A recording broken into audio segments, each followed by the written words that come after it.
শুভ জন্মদিন প্রিয় মাতৃভূমি।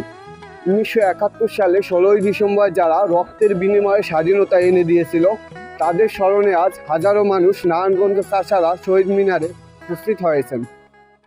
16ই ডিসেম্বর মহান বিজয় দিবসে সকলকে শুভেচ্ছা জানাচ্ছি এবং আমরা আসলে শ্রদ্ধা জানাই যে শহীদদের রক্তের বিনিময়ে আমরা এই বাংলাদেশের 71-এর যুদ্ধের মধ্য দিয়ে আমরা একটা নতুন বাংলাদেশের যাত্রা শুরু করতে পেরেছি। সেই সকল শহীদদের প্রতি তার পাশাপাশি আমরা শ্রদ্ধা জানাই এই 24-এ এসে যারা বাংলাদেশকে সংস্কারের জন্য তার জীবন বিসর্জন দিয়েছেন তাদেরকেও।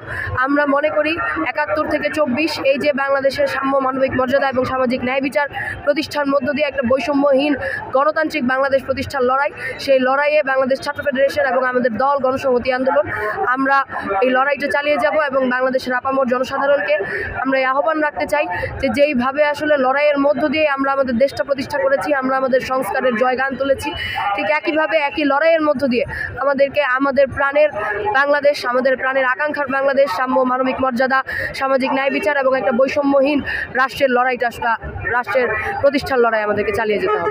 ধন্যবাদ। আজকে বাংলাদেশের ঐতিহাসিক বিজয় দিবস 16ই ডিসেম্বর 1971 সালের আজকের এই দিনে আমরা পাকিস্তানি হানাদার বাহিনী এবং তৎকালীন পাকিস্তানি স্বৈরশাসন থেকে বাংলাদেশ স্বাধীন হয়েছিলাম এবং সেই স্বাধীনতা আজকে 54 বছরে আমরা দাঁড়িয়ে আছি এবং আজকের এই 2024 সাল আর একটি নতুন বাস্তবতা, একটি নতুন ঐতিহাসিক বাস্তবতায় আমরা আছি, যেখানে এই 2024 সালের জুলাইয়ে রক্তাক্ত ছাত্রগণ অভ্যুত্থান হয়েছে। দীর্ঘ 16 বছরের স্বৈরশাসক শেখ হাসিনা তার ফ্যাসিবাদী শাসনের বিরুদ্ধে এই 16 বছরের যে লড়াই সংগ্রাম, অসংখ্য মানুষ এই লড়াই সংগ্রামে শহীদ হয়েছেন, মৃত্যুবরণ করেছেন এবং বিশেষ করে জুলাই এই একটি মাস 5ই আগস্ট স্বৈরাচারের পতন হয়েছে। এটা আমাদের ঐতিহাসিক একটি বিজয় এবং এই বিজয়কে 71 সালে বিজয়ের সাথে আমরা সম্পৃক্ত করছি। 71 সালে মানুষের স্বপ্ন ছিল সাম্য, মানবিক মর্যাদা এবং সামাজিক ন্যায় বিচারের বাংলাদেশ, যে বাংলাদেশ প্রতিষ্ঠা হয়নি।